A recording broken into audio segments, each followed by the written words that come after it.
Hello दोस्तों, कैसे हैं आप सभी लोग। आई होप आप इंजॉय कर रहे हैं अपने हर पल को।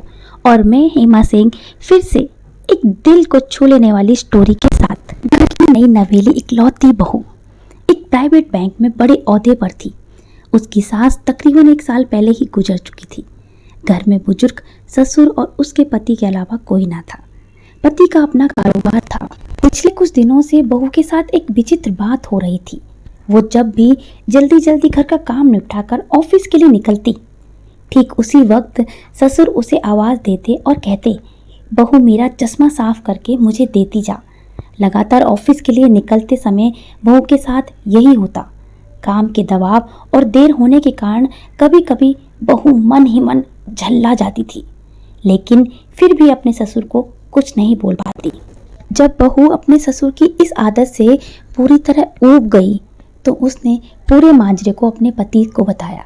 पति को भी अपने पिता के इस व्यवहार से बड़ा ताज्जुब हुआ, लेकिन उसने अपने पिता से कुछ नहीं कहा, बल्कि पति ने अपनी पत्नी को सलाह दी कि तुम सुबह उठने के साथ ही पिताजी का चश्मा साफ करके उनके कमरे में रख दिया करो, तो वो तुम्हें जाते टाइम नहीं टोकेंगे। अगले दिन बहू ने ऐसा ही किया और अपने ससुर के चश्मे को सुबह ही अच्छी तरह साफ करके उनके कमरे में रखाई।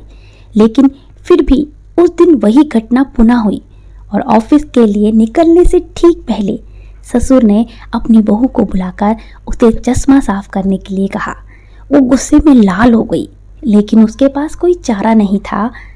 बहू की लाख उपायों के बावजूद ससुर ने उसे सुबह ऑफिस जाते समय आवाज़ देना नहीं छोड़ा, जिससे उसे लगने लगा कि ससुर जानबूझकर उसे परेशान करते हैं और डेली टोकते हैं।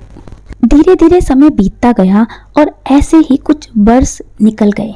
अब बहू पहले से कुछ बदल गई थी। धीरे धीरे उसने अपने ससुर की बातों को नज़रअंदाज करना शुरू कर दिया और फिर ऐसा वक्त चला आया जब बहू अपने ससुर को बिल्कुल अनसुना करने लगी। ससुर के कुछ बोलने पर भी कोई प्रतिक्रिया नहीं देती और बिल्कुल खामोशी से अपने काम में मस्त रहती। गुजरते वक्त के साथ ही एक दिन बेचारे बुजुर्ग ससुर भी गुजर गए। समय का पहिया कहाँ रुकने वाला था, वो घूमता रहा। समय बीतता गया। छुट्टी का एक दिन था। अचानक बहू के मन में घर की सफाई का ख्याल आया और फिर वो घर की सफाई में जुट गई। तभी सफाई के दौरान मृत ससुर की डायरी उसके हाथ में लग गई। बहू ने जब अपने ससुर की डायरी पलटनी शुरू की तो उसके एक पन्ने पर लिखा था, तारीख थी 26/10/2019। आज की इस भागदौड़ और बेहद तनाव और संघर्ष भरी जिंदगी में घर से निकलते समय बच्चे अक्सर बड़ों का आशीर्वाद लेना भूल जाते हैं, जबकि बुजुर्गों का यही आशीर्वाद मुश्किल समय में उनकी ढाल का काम करती है। बस इसलिए जब तुम चश्मा साफ करके मुझे देने के लिए झुकती थी तो मैं मन ही मन अपना हाथ तुम्हारे सिर पर रख देता था, क्योंकि मरने से पहले तुम्हारी सास ने मुझे ये भी कहा था कि बहू को अपनी बेटी की तरह प्यार से रखना। उसे ये कभी भी महसूस मत होने देना कि वो अपने ससुराल में है और हम उसके माँ बाप नहीं हैं। उसकी छोटी से छोटी गलतियों को उसकी नादानी समझकर माफ़ कर देना। वैसे मेरा आशीष सदा तुम्हारे साथ है बेटा। ससुर की डायरी पढ़कर बहू फूट फूट कर रोने लगी।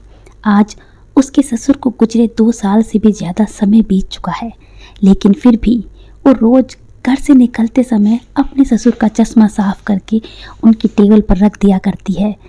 उनके अनदेखे हाथ से मिलने वाले आशीर्वाद की लालसा में जीवन में हम रिश्तों का महत्व महसूस नहीं करते हैं, चाहे वो किसी से भी हो, कैसे भी हो। और जब तक महसूस करते हैं तब तक वो हमसे दूर जा चुके होते हैं। So friends, moral of the story, रिश्तों के महत्व को समझें और उनको सहेज कर रखें। इवन आज से जब भी घर से निकले अपने बड़ों को बोल कर निकले, ताकि जब वो बोलें जल्दी आना तो वो आशीर्वाद के रूप में आपके साथ रहे और आपको सलामत घर तक लाए।